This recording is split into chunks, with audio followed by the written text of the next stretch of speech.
So, welcome back to the second talk of today. So, this is going to be given by Professor Sayantani Pal from the Department of Ancient Indian History and Culture. So, Professor Pal did her PhD on land grants, and her area of specialization is epigraphy and numismatics. And she'll be talking about the historiography of epigraphy, one Sanskrit-Mad scholar, and the beginning of the study of epigraphy in India. So this, I think, will have connections with what Nandini spoke about a bit on Wednesday. That was that. Yeah. All right. So, Professor Pal, please. Thank you very much, Professor Shitabru Sena. And I should thank Professor Shitabru Sena to invite me to talk in this workshop and address this mixed audience. I was a little bit anxious that what should I talk about. My focus in this paper, my focus is on the methods and researches made on early Indian epigraphy, and I shall take you back to the earliest period, that is the initial period when nothing about epigraphy was known. Then we had a scholar who was called the Sanskrit-Mad scholar. This title was given to him. The person is Charles Wilkins, who is the focus of my paper. And this title was given to him by a later scholar, H.T. Colebrook, for his enthusiasm in learning Sanskrit as well as using the language as a tool for understanding epigraphy as well as other literary texts. So I begin with some discussion on how epigraphic data has been. So I shall begin my talk with a discussion how epigraphy has been seen and how epigraphic data has been handled from time to time, and what approaches has been made by historians and epigraphists. So these are both different terms. So what are their implications? I shall begin my talk with this. As regards this differentiation, it was one older school of thought, according to which the primary duty of an epigraphist is to primarily edit the inscription, and he should edit the inscription, he should decipher the inscription, he should translate the inscription, he should speak on its language, the script, the grammatical errors, etc. This should be the focus of the epigraphist, and he or she should also analyze the data from the inscription. And what is the primary duty of an historian? The historian's aim is to reconstruct history from the data, and in this process, he or she does not need to be technically sound on the language or on the paleography. That is, he or she should not be technically sound on the language and the script on the inscription. He or she should just analyze the text and place it in the proper historical context. And he or she should compare the different inscriptions or the different data collected from other category of source material in a given area and a period. So, but this type of differentiation between an epigraphist and a historian is not particularly suitable to the current researchers, and it is imperative that while analyzing epigraphic text, one should focus on its authorship, on the audience of the text, and the process of making the text. As for example, Dr. Rajat Chandal spoke about the Allahabad pillar inscription of Samudragupta. All of us know about the Allahabad pillar inscription of Samudragupta. But if we analyze this from a different approach, we should focus on why Samudragupta has written the inscription on an Ashokan pillar. Very little people know that the inscription was written on an Ashokan pillar, and there are earlier inscriptions of Ashoka on that pillar. So why Samudragupta chose this pillar to write his inscription? Why he did not construct any separate pillar? So there is one suggestion made by Romila Thapar and other historians that actually Samudragupta wanted some sort of continuity as an emperor. Since Ashoka was also an emperor, Samudragupta is also an emperor. So he was claiming some sort of continuity from Emperor Ashoka. This was one of the explanations. So what a historian should do is to, he or she should focus on the context of the inscription and the audience of the text. Who are the audience of the text? Since the audience of the literary text like the Bhagavad Gita or the Puranas, the audience was different. And if we study a temple inscription which is written on a temple wall, or a cave inscription which is written inside a cave, or a pillar inscription, suppose the Rumindai pillar inscriptions of Ashoka, who were the audience? So these are the different issues on which a historian should focus. Now, early Indian texts, including that of epigraphic texts, are often fragmentary. As you can see, all of you know that these are fragmentary.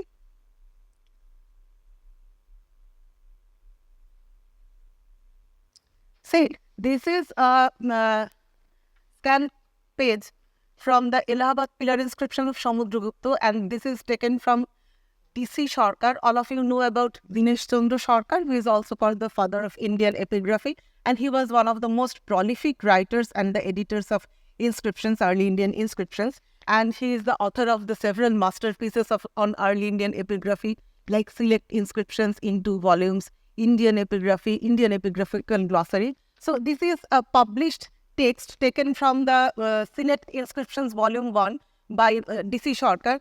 See, the line 1, line 2, to the this side are the number of lines. Line 1 is damaged. Line 2 is also damaged. Line 3 is also damaged. Line 4, there is a verse in 4 lines in which he has made some conjectural restorations, and he has put them in third brackets. So these third bracketed portions are the conjectural restorations. So this is how a standard epigraphic publication is like this. So the epigraphic data is often fragmentary, and it is the duty of the historian to sift through relevant pieces of information from this kind of data. Again, the reconstruction of history from a set of given data also depends upon the nature of inquiry by the historian. If one wants to reconstruct dynastic history from inscriptions, from epigraphic data, he or she would have to focus on the chronology and the genealogy of the dynasty, their political activities, their conquests. So this would be the focus. But if anyone wants to write social history, the history of society or the societal processes from the epigraphic data, he or she would have to focus on the reference to Varna and Jati, on the reference to different occupational and social groups in the inscriptions. So the focus would be different depending upon the nature of the inquiry of the historian. Now, Ranabir Chakraborty has again shown how epigraphic data provide an alternative perspective, different and at times contradictory from the normative text. As for example, in the normative texts like the Puranas and the Smriti literature, there are prohibition regarding maritime voyages. But in the Jatakas, we have many references to maritime voyages. So this is how normative texts give a different perspective of the society, the ideal society, and how epigraphic texts also provide a different perspective, a different kind of data. So there are diverse ways to look at the epigraphic data. Scholars like D.C. Sarkar, the most prolific writer of epigraphy, would like to hold on the superiority of epigraphic data over and above the other category of sources like literature, coins, art and architectural pieces, etc. The merits of the epigraphic data, according to him, are that they record contemporary events and they can be assigned to specific time even if they are undated. As you know that if the inscriptions are undated, that is, they do not refer to any regnal year or any era, he can also consider the paleography and he can approximately date that inscription. So this is one of the merit of the inscription epigraphic data as suggested by D.C. Sarkar. The use of eras reveals sense of chronology. As Rajat has shown you the Hathi Gunfa inscription of Kharavela, which is engraved inside the Udayagiri cave, and it records the year-by-year activity of King Kharavela, which speaks of the chronological sense of the composer of the inscription. But there are demerits of the epigraphic data and the exaggeration, the false claim made for patrons by their court poets, the use of conventional concepts like the Chakraborty Kshetra. Now, this Chakravarti Kshetra. Do you know about the Chakravarti Kshetra? What is the definition of the Chakravarti Kshetra? We find the reference to Chakravarti, this concept, in the later Vedic texts. So, can anyone tell me what is the concept? Because this concept was used by several composers of the Prashastis, the eulogies. So, can you tell me what is the concept of Chakravarti Kshetra? Chakravarti is the emperor. Chakravarti Kshetra is a domain, the domain of the sovereign.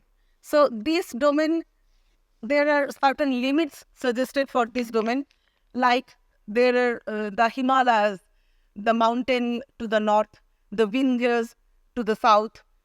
Sometimes the south extends towards the seas. So, this is an imaginative domain of the emperor, the sovereign. This is the concept of the Chakravarti Kshetra. And one who rules over who has authority over the Chakravarti Kshetra is the Samrat. So, this is the concept presented in the later Vedic texts, and it was followed by several subsequent literature in the subsequent period. Now, this concept was used by the composers of the inscriptions, and when any court poet is writing the eulogy of his patron king, he would present his patron king as the Chakravarti king, the owner of the authority, one who has authority over the Chakravarti Kshetra. So, this is more or less a conventional claim, and we should not take it literally. On the whole, it cannot be denied that handling of epigraphic data requires technical knowledge like paleography, and moreover the language. Again, doubtful and conjectural restoration of damaged and missing lines, as I have shown you, of inscriptions by their editors is another major problem of epigraphy. In this talk, I would like to discuss the initial period, as I have already told you, of the study of Indian epigraphy in our country, and to understand what kind of methods was adopted to analyze the epigraphic data in the initial period. The study of Indian epigraphy was at its infancy in the late 18th century. The initial phase began with the discovery of inscriptions and their publications by European scholars, apparently with the help of Indian Pandits. They appeared in journals like the Asiatic Researches and the Journal of the Asiatic Society. Amongst these journals, these are not exclusively on epigraphy. Amongst these journals, the Asiatic Researches is the earliest, which was first published in 1788.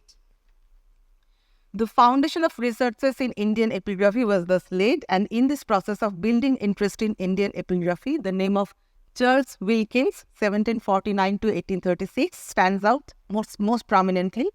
Wilkins was amongst the earliest scholars who deciphered inscriptions at a period when those epigraphic records were unintelligible to the others. None could read the script. How Wilkins made it possible is unknown, but to him, epigraphy was more a tool to understand the language. The reconstruction of history from epigraphic data was not his aim, rather his aim was the study of the Sanskrit language. In 18th and 19th century Europe, the study of Sanskrit and other Oriental languages and Indian antiquities was widely prevalent, and the idea behind it was to bring an Oriental Renaissance similar to the Renaissance in Europe brought about by the Greek letters. Calcutta became the center of this new Orientalism, focusing on Sanskrit language and literature. Under the leadership of Sir William Jones, Wilkins was a pioneer in this movement. In 1784, Wilkins was one of the small band of company servants who founded the Asiatic Society in Calcutta with William Jones as its president. His publication in the first volume of the Asiatic Researches, these are the 3 articles published by Charles Wilkins, and these are the earliest inscriptions to be deciphered. This initiated the modern study of Indian epigraphy. A discussion of the approach of Wilkins towards the study of inscriptions might be useful in understanding the methodology of studying inscriptions in this initial phase. His 3 articles mentioned here can help us towards this understanding. The inscriptions upon which he worked are the Munger copperplate and the Badal inscriptions, both belonging to the Palas. The Munger copperplate belongs to Devapala, who belongs to the first half of the 9th century, And the Badal pillar inscription belongs to Narayanapala, who belongs to the last quarter of the 9th to the mid-10th century. Wilkins also deciphered the Nagarjuna Hill inscription, which Rajat has shown you. I will also show you the picture. The Munger copper plate of Devapala. This is the estampage of the Munger copper plate of Devapala. Wilkins did not deal with this estampage. This is the later estampage. The Munger copper plate of Devapala was the first Sanskrit inscription to be deciphered. In 1780, this copper plate inscription was found by Cornel Watson at Munger town. It had been deciphered by Wilkins in 1781 and published in the first volume of the Asiatic Researches in 1788 with a translation and the lithographed facsimile. This is the lithographed facsimile. This is the system how inscriptions were published in this initial period. There was no system of photography. Wilkins made an eye copy and then it was transferred to this lithograph.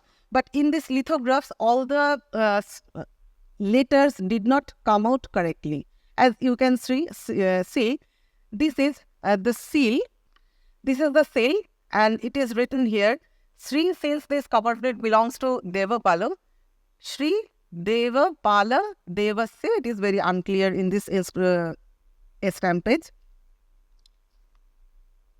But this did not come out very clearly and correctly in the lithograph. So this was the problem of the lithographs. At the beginning, Wilkins correctly. Now let us discuss how Wilkins interpreted the inscription. There is a reference to Sugata, that is the Buddha, in the beginning of the inscription. As you can see, the inscription begins with Om Swasti, then Siddharthasya. Here it begins from here. Siddharthasya Parartha Susthira Mate Sanmargamabhasyatas Siddhi Manuttaram Bhagavatas Tasya Prajasu Kriyat Yas Traidhatuka Sattva Siddhi Padaviratyugra Virodaya Jitva Nirvriti Masasat Sugata Sarvartha Nishvara. Sugata is the Buddha, and since the Palas were Buddhists, they made reference to Sugata at the very beginning of the verse. So, Wilkins correctly identified Sugata with a philosopher, that is the Buddha, although he does not mention his name. His identification of mythical, there are reference to certain kings in these inscriptions who are the mythical kings like Prithu, Sagara, about whom we find mentioned in the Mahabharata and the other early Indian texts. Prithu, Sagara, he identified them correctly, and this shows his profound knowledge in Puranic texts. The mention of the Brahmanical pilgrimage sites like Kedara, Gokarna, it is mentioned in this inscription that the Pala king like Dharmapala and Devapala, they paid pilgrimage, they went to these places of pilgrimage like Kedara and Gokarna. So Wilkins was very curious that since they were Buddhist, why should they go to the places of Hindu pilgrimage?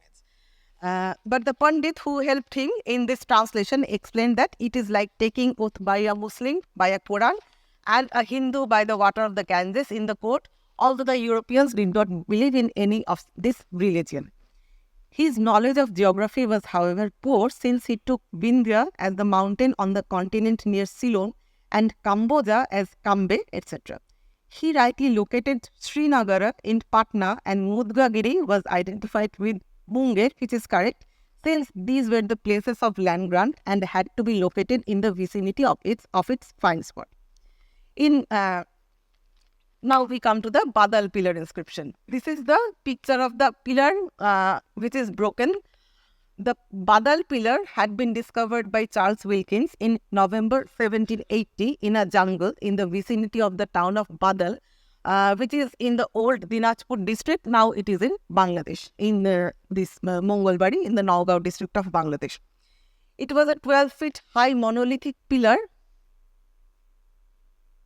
This is the drawing which Wilkins made, and here there is the inscription. This is the Prashasti. It was a 12-feet high monolithic stone pillar. The inscription was engraved on the pillar at a few feet above the ground. He took its dimension, he made its drawing, and he engraved a plate very soon. This is a plate which was published in the Asiatic Researches in 1788.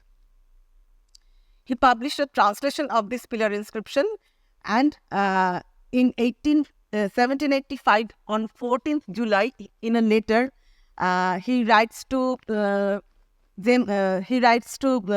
William Jones that he was fortunate to decipher the character and presented a transcript and a translation to the society, but there was no transcript in the published article because there was difficulty in that period in the 18th century to publish a Sanskrit inscription because there was no font, and the system of adding diacritics and writing the Sanskrit text was not known in that period. So there was difficulty in publishing the text or the transcript of the inscription. The only the eye copy, the drawing, and the lithograph and the translation was published in the volume of the Asiatic Researches. The inscription had been freshly edited by Kilhorn in volume 2 of the Epigraphy Indica in 1894 and again by Akshay Kumar Moitreu in 1912. Comparison of the three editions may help us in understanding how far Wilkins was successful in understanding the inscription. Moitreu points out that the pillar actually is a Garuda pillar. The inscription contains 9 lines in verse, and the characters, as you can see, are very bold characters, and they have the, what kind of script is it? Can you identify? As Rajat has already shown this. You can see the matras, and what kind of matras are these?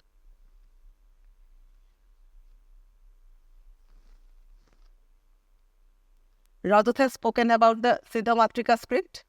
So, see the bold matras, see the flourishes. He has very beautifully explained this.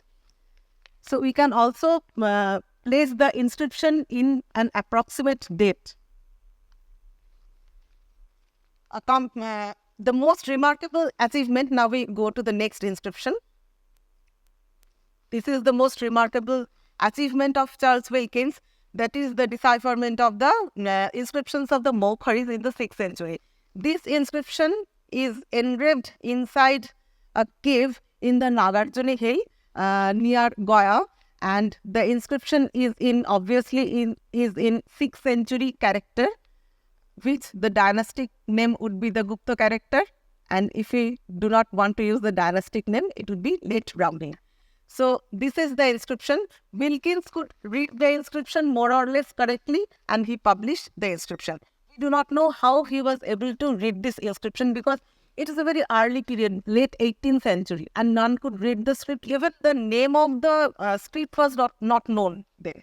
So how Wilkins was able to read it, it is very difficult to ascertain. Wilkins presented to the society a copy of the inscription, and the letter was accompanied. He also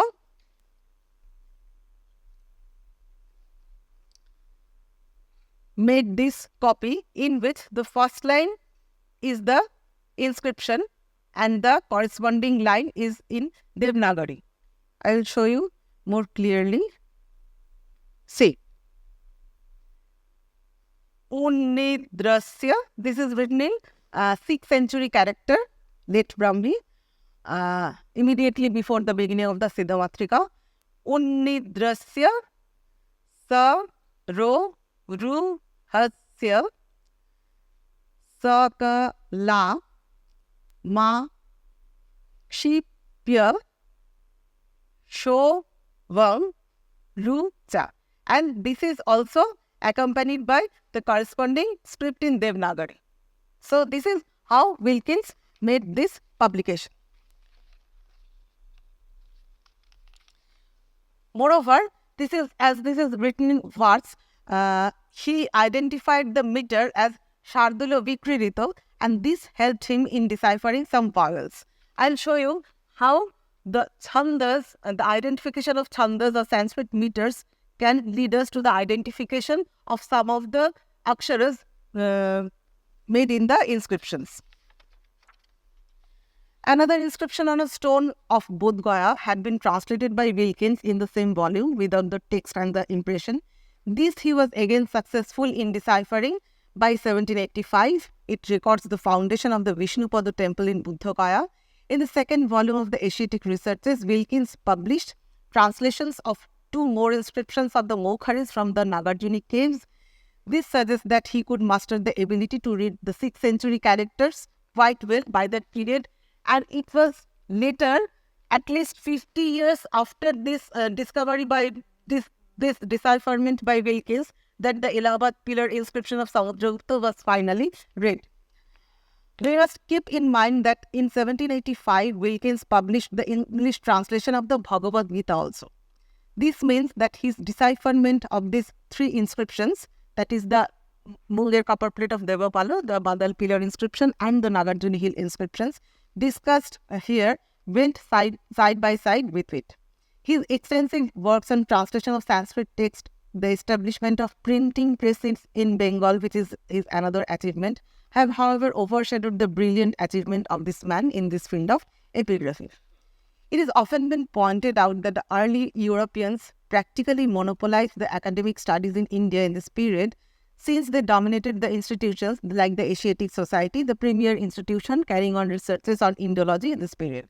They rarely mention the Indian Pandits from whom they learnt the language, and it has further been pointed out that these Indian Pandits were the actual decipherers of the inscriptions, not the Europeans like Charles Wilkins. This does not appear to be true in this particular case of Charles Wilkins. It is true that the Indian Pandits were conversant with manuscripts, but all these manuscripts of literary texts belong to the post-15th or 16th century period. That is, the Pandits could handle the 16th century or 17th century texts, but these inscriptions are much early. They belong to the 6th century, the 9th century, the 10th century. So how could the Pandits actually could not read this? Reference has been also made to Pandit Kashinath Bhattacharya of Benares, who was famous among the Brahmin Pandits, and he was known to the Orientalists of Calcutta before Wilkins moved to Benares. Later, Wilkins moved to Benares for learning Sanskrit. This Kashinath Bhattacharya also supplied manuscripts to Nathaniel Halhed, and who wrote the grammar of Bengali language. Kashinath has also written about his contact with Wilkins, while the latter was in Benares to study the scriptures. However, whereas Kashinath's role in teaching Sanskrit to Wilkins, assisting him in translating Brahmanical texts like the Bhagavad Gita, is obvious and finds mention in the writing of other European scholars also, his role, whether any in the decipherment of inscriptions, is not clear to us. So in such circumstance, it goes without saying that the credit of the decipherment of inscriptions should solely go to Charles Wilkins. In the beginning of the 19th century, H.T. Colebrook introduced the practice of publishing the text of the inscriptions together with a facsimile reproduction, and thus set the methodology of publication of inscriptions. He also added the introductory remarks to his publication of inscriptions in the Asiatic Researches Volume 9 in 1807, situating its historical importance. Epigraphic researches saw many more advancement in the for the years to come. The interest in the study of Indian epigraphy, as also in the inscriptions of Southeast Asia, gradually became more extensive. More and more publications came. In 1801, J.H. Harrington published a book of drawings and inscriptions, which had copies of Delhi and the Allahabad pillar inscriptions. By 1833, so many copies of inscriptions had been acquired by the Asiatic Society that it was feared that they might be mislaid or lost sight of. Prinsep thus began to publish a long series of facsimiles of inscriptions in the Journal of the Society from 1836 to 1838. Finally, in 1837 came the great discovery of James Prinsep of the decipherment of Ashokan Brahmi script, which practically overshadowed the previous accomplishments made in this field. Now, how did Wilkins decipher the ancient characters? The Munger and the Bad. I will now show you a comparison of letters which I have made. This table shows a comparison of letters in this column, it is the Nagarjuni hill inscription, which belongs to the 6th century. In this column, the Munger copper plate of the Devpalo, which belongs to the 9th century. Here, the Badal pillar inscription of the 10th century, the modern Bengali script and the Devanagari script. Here, I have presented the vowels. See, the A in the Badal pillar inscription. You cannot make comparison since these two are not present in the other two inscriptions. So, we shall move to the consonants. See, these are the consonants. See, the Ka, as for example, see the Ka in Nagarjuni hill inscription. Then the 9th century, I'll just tell you the dates. The 6th century inscription, the 9th century inscription, the 10th century inscription, and the modern script. See if there are any similarity. You can notice.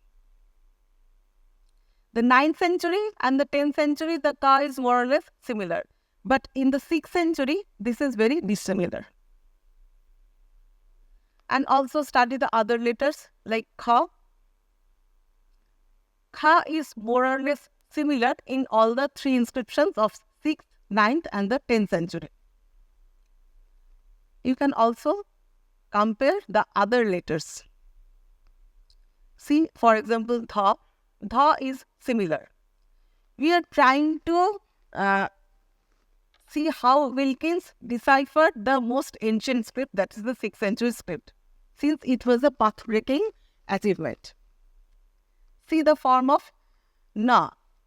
This is entirely different in the 6th century, whereas it is also different in 9th and 10th century inscriptions. See the form of Ma. This is more or less similar in the 6th century, in the 9th century and the 10th century. The Ya, which is again dissimilar with the later forms like 9th and 10th century. The Ra, which is more or less again similar. The La, Va, the palatal Sha,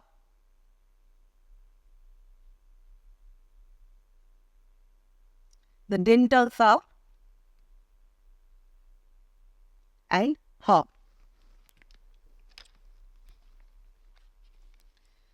So, how did Wilkins decipher the ancient characters? The Munger and the Badal inscriptions are written in 9th and 10th century Siddhamatrika characters, when regional features of the scripts of Eastern India was about to appear. And thus, if anyone was quite conversant with modern Bengali script, which Wilkins of course was, since he prepared the first movable type fonts for Bengali alphabet, so he could easily, not easily, but he could read the inscription. It is not altogether impossible. So he could read the Badal pillar inscription and the Munger cover plate. Although to us it would be very difficult if we do not know the language and also the context. See, if we do not know the language and the modern form of the script, we would not be able to read this. But if we know it, we can easily identify the different aksharas.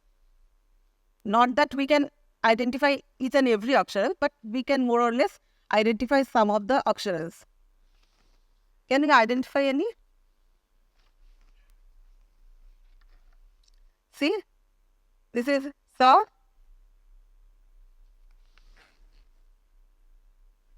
Sa, and then there is Ka. So, we can, if we try, we can identify some of the aksharas, but not all the aksharas. So, we do not know how Wilkins was able to read this. Then the Badal pillar inscription.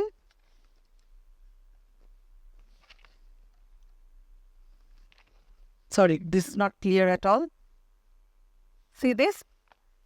If you do not know the name of the script, the period of the inscription, it is very difficult to read this. We do not also know that how Wilkins was able to read this. Can you identify at least any one of the letter akshara?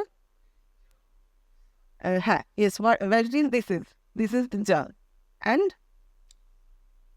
anyone else? Yes, exactly. And any other? Anyone else? You can identify the laws also. The va. Yes, ka. Ka is very easy. But we cannot read the whole of the inscription. So it is very difficult to ascertain how Wilkins was able to read this.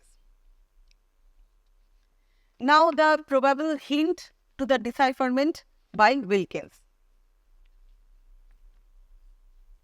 As we have already discussed that apart from acquaintance and in-depth knowledge of the modern Indian scripts like Bengali or Devanagari, the knowledge of Sanskrit meters or chanda also could have been of great help to the process of decipherment of the inscriptions. For the text, I have already shown you a text published by D.C. Sarkar. Now I will show this slide again. Say, here,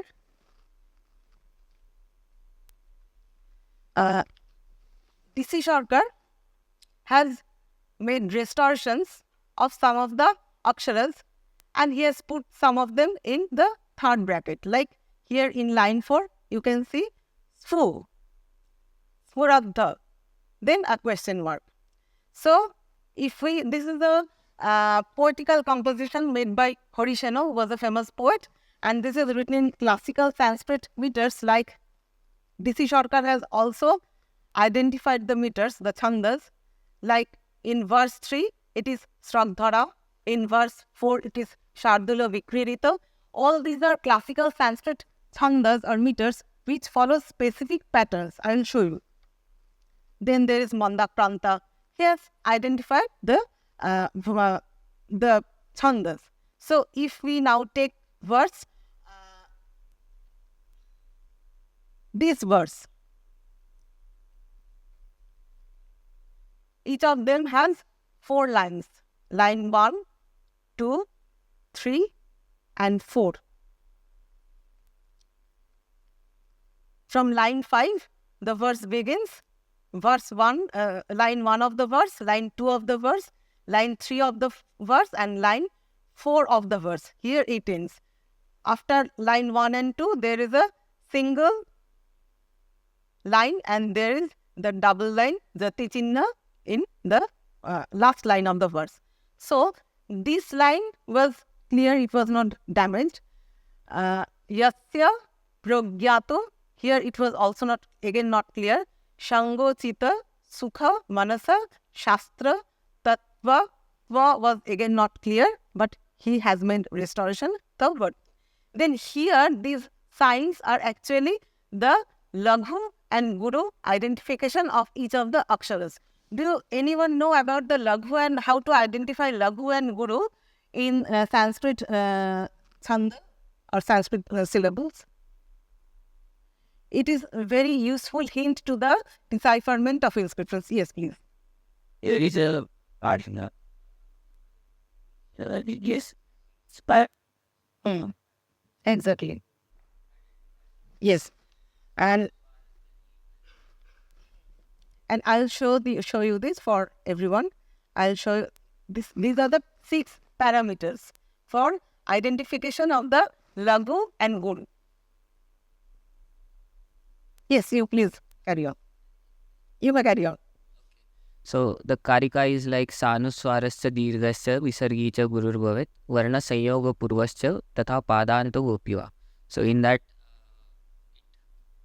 enlists criteria. First is with Anuswara, the word alphabet And Visarga. character should be with Anuswara. Yes. It should be a Dirgha. Either it should be a Dirgha. It should have Visarga. And the alphabet before the Varna Sanyoga becomes Guru.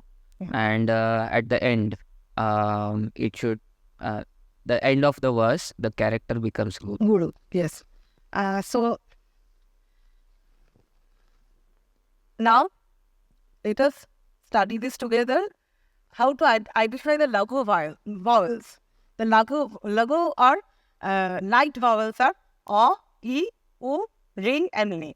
And the Guru vowels are the long vowels. A, Dirgha E, Dirgha Ri, etc. The long vowels are the Guru vowels. And there are other parameters to identify the Laghu and the Guru vowels, like the Anuswara and Visarga is always marked as Guru, and any letter which is followed by a conjunct letter, Yuktakshara, that is also be considered as the Guru vowel. So, in every Sanskrit text, we can actually transform a line into a sequence of Laghu and Guru vowels. Laghu and Guru aksharas, sorry. So, this sequence of Laghu and Guru markers are again called ganas. Ganas are actually triplet of syllables. 3 syllables make a gana. So, there are 8 patterns of gana. These 8 patterns are Ya, Ra, Ta, Na, Ma, Ja, Sa, Ma. So, the patterns are, the lakshana of Ya gana is, it would be La, Ga, Ga. That is, it should contain the first akshara would be Laghu, the second akshara would be Guru, and in the third akshara would be Guru. So, this is the lakshana of Ya gana. Then the Ra gana, it would be, the first akshara would be Guru, then the middle akshara would be Laghu, and the last akshara would be Guru. So, these are the 8 ganas and with specific lakshanas. Now, how to identify meters or Sanskrit chandas? Now, I have written for you the Shardula Vikrita Chanda, this is also the beginning, the very introductory verse of the Munger copper plate of Devapalu, as I have already shown you. And this begins with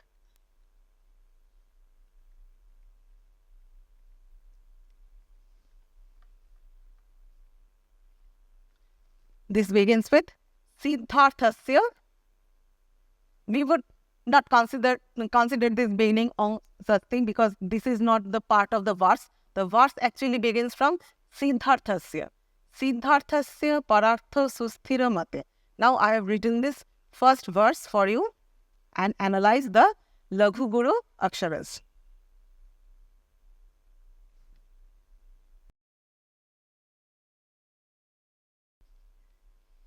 Siddhartha.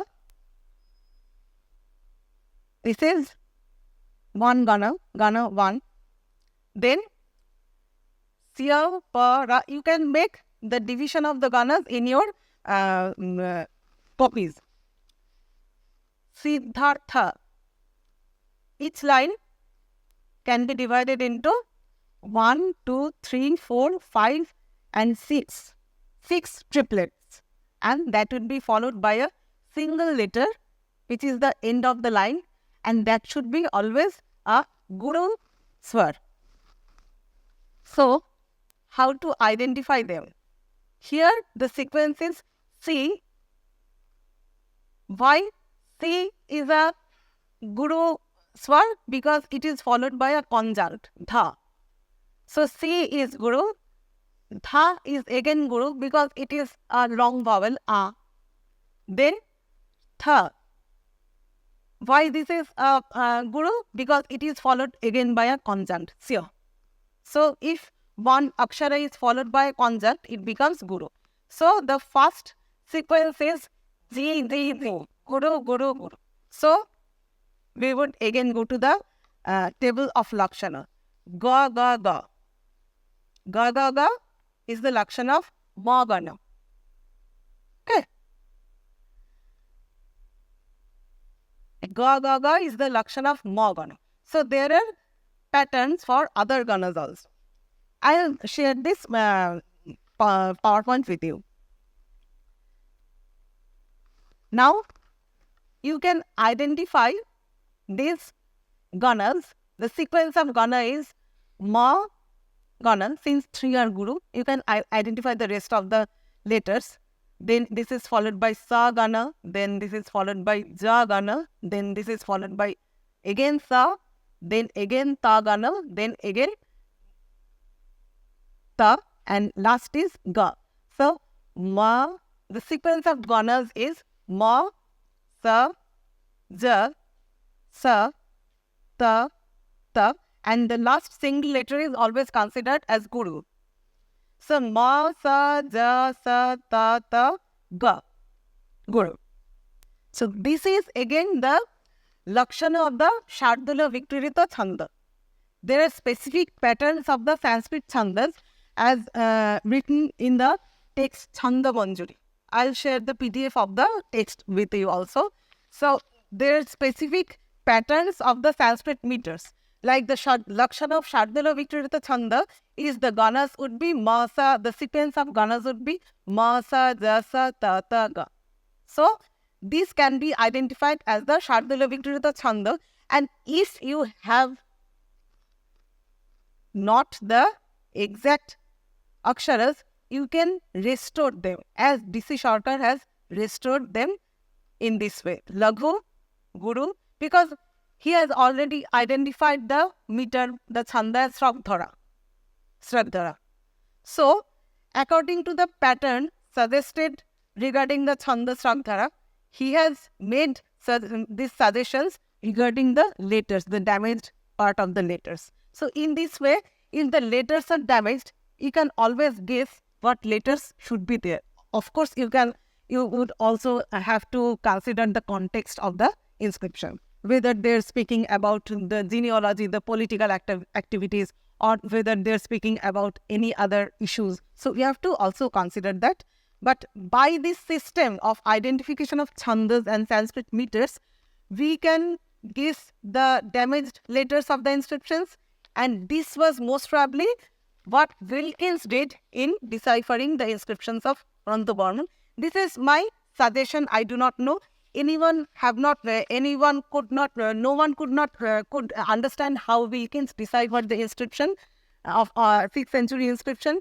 Even Richard Solomon, who published a book on Indian epigraphy, he has also said that this is a sheer genius that Wilkins could decipher the 6th century inscription, but we could not understand how he was able to decipher the inscription. So, now I would end my talk with a review of the response of the later scholars regarding the discovery of Charles Wilkins. Wilkins' decipherment of the Nagarjuna Hill inscription of Anantavarman and how it influenced the later researches into Indian epigraphy. Wilkins' decipherment of the Nagarjuna Hill inscription of Anantavarman provided a key to the understanding of the characters in the later years.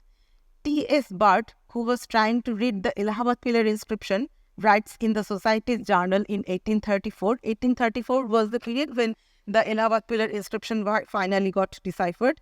This transcript and the interpretation of an ancient inscription from Goa by Wilkins, published in the Asiatic Researches, Volume 1, will evidently serve as a guide by which nearly half of the letters can be made out.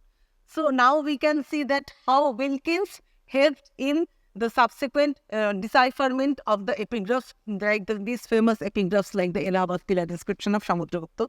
But we do not remember him actually. We all of us know about the name of James Prinsep.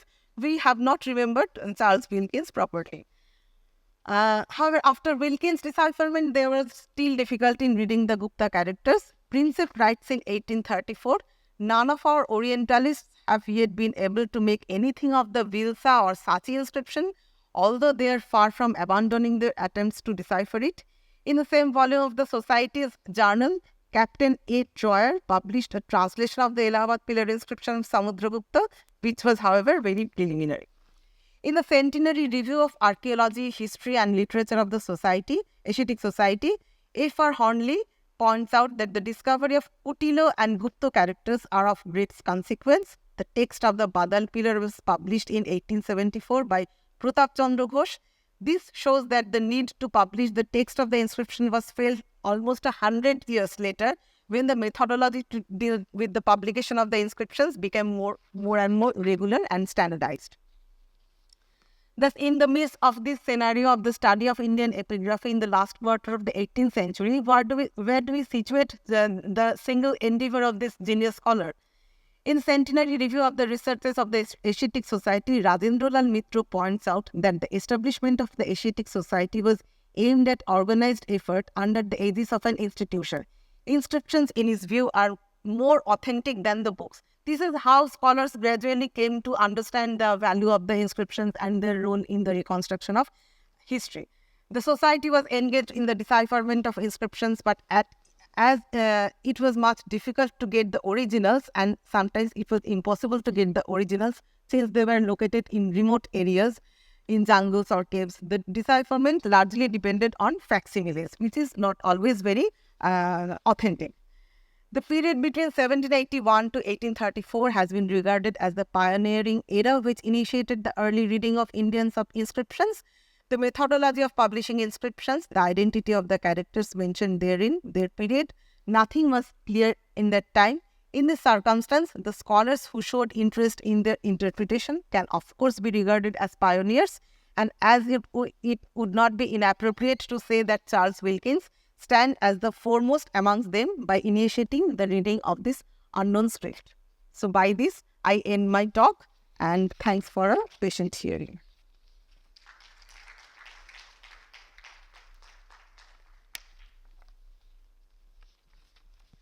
Thank you, Professor Pal. Questions? Comments? This is the Arahabat Prashasti of Samudra, and it is in Shadhara. Then did you see any other, in the meters, then did you see any other inscription in the meters, or they are just Gadya? Or There are several inscriptions which are entirely in verse, like the Prashastis or the eulogies are entirely always entirely in verse. There will be one or two lines in prose at the end, as like the Allahabad pillar inscription is entirely in verse, and at the end there are two lines of prose. But there are copper plate charters which record land grants, in which the introductory portion, the eulogy part, is in verse, since the Prashastis were always composed in verse. It was the standard. And then the functional part, like the donation part, which were where land was donated, the location of the land, the measurement of the land, the price of the land, all these were mentioned in prose. So in copper plate charter, we have a mixture of prose and verse, and in Prashastis, we usually have verses, but in the end portion, we can have one or two line proses also. okay, what I mean is the first in the early labor inscription and the Ashoka inscriptions are in Gadya format, and the later most of the Sanskrit inscriptions, I think after 3rd century onwards, they have a practice of writing in meters. Am I correct? Yes. During the Gupta period? So it's from 2nd century.